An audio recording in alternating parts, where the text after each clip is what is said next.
वर्ध्यात mechanical engineer असलेल्या युवकानं ड्रॅगन फ्रूटच्या शेतातून लाखो रुपये कमावलेत। तुषार नंदनवार या युवकानं पारंपरिक शेतीला फाटा देत ड्रॅगन फ्रूटची शेती केली आहे। अर्धा एकर शेती त्यानं एक अनोखा प्रयोग यशस्वी केला। तुषारनं आता शेतात 5000 नवीन झाडांची लागवड केली असून येणाऱ्या काळात लाखोंच्या कमाईची अपेक्षा आहे।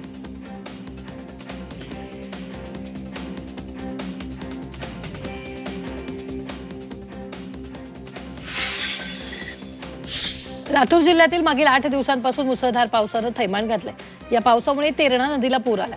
हजारो हेक्टरवरील पिकं पुराच्या पाण्याखाली गेली आहेत। तर बळीराजाच्या हातातोंडाशी आलेला घास निसर्गानं हिरावून घेतलाय। त्यामुळे बळीराजाला अश्रू अनावर झाले।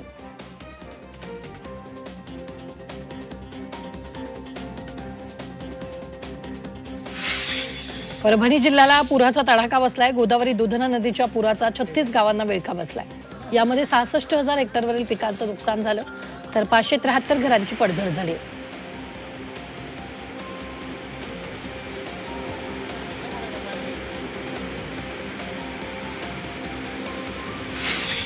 बुलढाणा जिल्ह्यातल्या 4 तालुक्यांना अतिवृष्टीचा मोठा फटका बसलाय। सिंदखेड राजा तालुक्यातील सोनोशी, वर्दडी, रुमना या गावात प्रचंड नुकसान झालंय। या भागात शेती पिकांचं सर्वाधिक नुकसान झालंय तर 1 ते 2 एकर शेती असणाऱ्या शेतकऱ्यांचं प्रमाण या ठिकाणी जास्त आहे।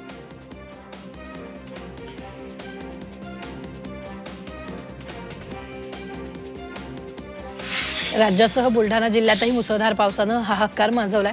बुलढाणा, चिखली, देऊळगाव राजा, सिंदखेड राजा या तालुक्यात ढगफुटी सदृश पाऊस झाला। परिणामी सोयाबीन, कपासी आणि मका या पिकांचं मोठं नुकसान झालंय।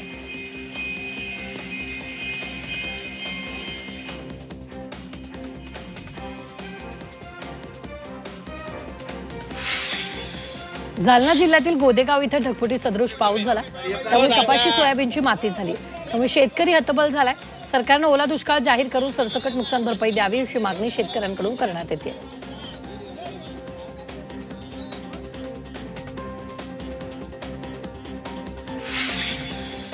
दुष्काळी पट्टा म्हणून ओळखला जाणाऱ्या सातारा जिल्ह्यातील खटाव आणि माण तालुक्यात मे महिन्यापासून सप्टेंबर महिन्यापर्यंत तुफान पाऊस झाला। दोन्ही तालुक्यांना पावसानं अक्षरशः झोडपून काढलं। अनेक शेतांमध्ये तळ्याचं स्वरूप आलंय। सोयाबीन, मका, उडीद, मूग, कडधान्य या पिकांना मोठा फटका बसलाय। हातातोंडाशी आलेला घास पावसानं हिरावल्यानं शेतकरी हतबल झालाय। पावसामुळे वाशिम जिल्ह्यात हळद आणि आल्याच्या पिकांचं मोठ्या प्रमाणात नुकसान झालंय। शेतात पाणी साचून राहिल्यानं लागवड केलेलं आलं आणि हळदीचं पीक पूर्णतः सुकलंय। त्यामुळे शेतकऱ्यांचं मोठं आर्थिक नुकसान झाल्यामुळे शेतकरी मदतीच्या प्रतीक्षेत आहे।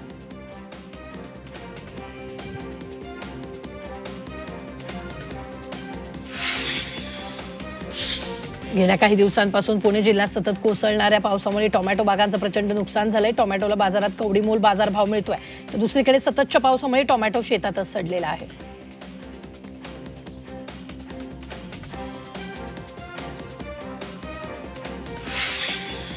नवरात्र उत्सवानिमित्त झेंडूच्या फुलांना मोठ्या प्रमाणात मागणी वाढली आहे। झेंडूच्या फुलांचे बाजारभाव 100 पार गेले तर दुसरीकडे सततच्या पावसामुळे झेंडूच्या बागेवर रोगाचा प्रादुर्भाव वाढला आहे।